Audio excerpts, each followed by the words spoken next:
Buongiorno e bentornato o bentornata sull'Italiano per tutti Step by Step con Roberto per l'ultima lezione nella quale parleremo di fonetica. Oggi analizziamo una combinazione di suoni nella quale non pronunciamo una lettera. È una cosa abbastanza rara, anzi unica, nella lingua italiana. Tu sai infatti che il principio fondamentale della fonetica italiana è che tutte le lettere che compongono una parola si pronunciano secondo il loro suono o i loro suoni, qualora si tratti di lettere che si possono pronunciare in due modi diversi. È il caso, te lo ricordo, delle lettere C, G, S, Z, ma anche delle combinazioni di lettere GL e SC. L'italiano, però, te ne renderai conto, è una lingua ricchissima di eccezioni. E anche questa regola ne presenta una. Quando una I, quindi la vocale I, si trova tra la lettera C o la lettera G o la combinazione di lettere SC o GL e un'altra vocale, la I non si pronuncia e la consonante o il gruppo di consonanti che la precede si legge con il suono debole.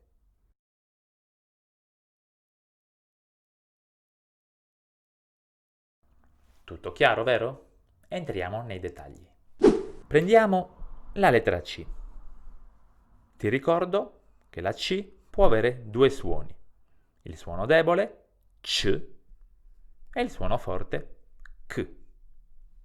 Ha il suono debole quando è seguita da I o E, altrimenti ha il suono forte. Se io scrivo una I dietro la C, è normale pronunciare C più I, C.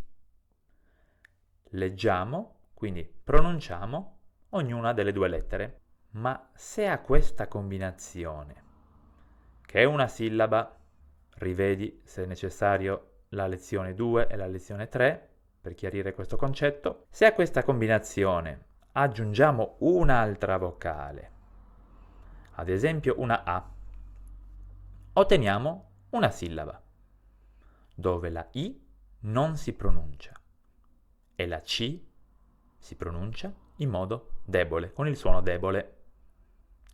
CIA si legge quindi cia.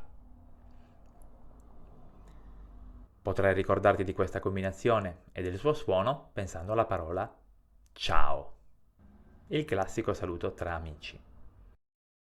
Altri esempi sono la parola Francia e baciare. La I è fondamentale in questa sillaba. Infatti, se elimino la I, dobbiamo leggere la C con il suono duro e quindi questa sillaba si legge K. Grazie alla I, invece, dobbiamo leggere la C con il suo suono debole e da questo suono C arrivare direttamente alla A, quindi C, A. E ritorniamo a CI. CI, seguito da una vocale, si legge quindi C e arriviamo direttamente a pronunciare il suono della vocale che segue. Quindi C, I, E si legge c'è, come nella parola cielo o superficie. C più I seguita da un'altra I non è possibile perché in italiano non abbiamo quasi mai due vocali identiche che si seguono. Anche questa regola, come immaginerai, presenta delle eccezioni, ma ne parleremo in futuro. CIO si leggerà ciò, come nelle parole cioccolato e bacio. CIU si legge ciu. Per esempio, puoi pensare alla parola acciuga o ciuccio. Ti ripeto la regola. Quando una I si trova tra una C e una vocale, la I non si pronuncia e la C si pronuncia con il suono debole, quindi C. La stessa cosa succede quando sostituiamo la C con una G. La I non si pronuncia, la G si pronuncia con il suono debole e direttamente dopo questo suono debole arriviamo a pronunciare la vocale che segue la I. Quindi G-I-A si legge già, come nella parola giardino o nel nome Giacomo. G-I-E si legge ge, come nella parola ciliegie o igiene. G-I-I è impossibile per la stessa ragione per cui è impossibile C-I-I. G-I-O si legge gio, come nella parola gioco o nel nome Giovanni. G-I-U si legge giù, come nella parola giusto, oppure nei nomi di persona Giuseppe e Giulia.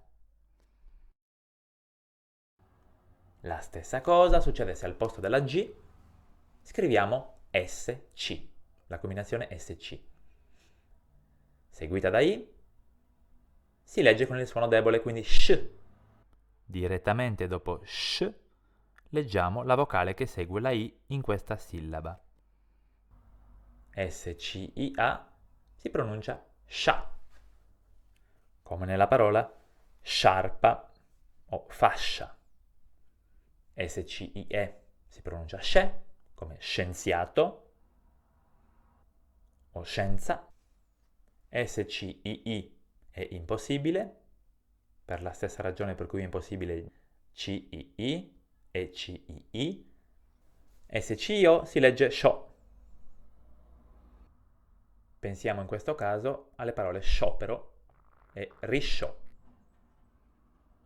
S-C-I-U, come immaginerai, si legge evidentemente sciù, come nelle parole prosciutto e asciugamano.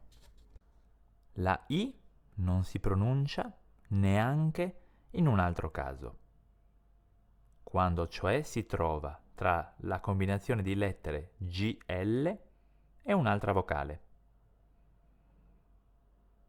Analogamente ai tre casi visti finora, pronunciamo GL col suo suono debole, quindi gli. E dietro questo suono pronunciamo la vocale che segue la I.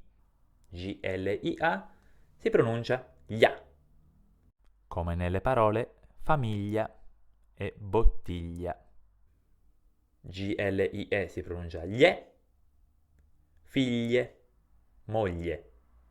G-L-I-I è impossibile come per le altre combinazioni che abbiamo visto sopra. G-L-I-O si legge glio, figlio, aglio. G-L-I-U si legge glu, come nella parola pagliuzza.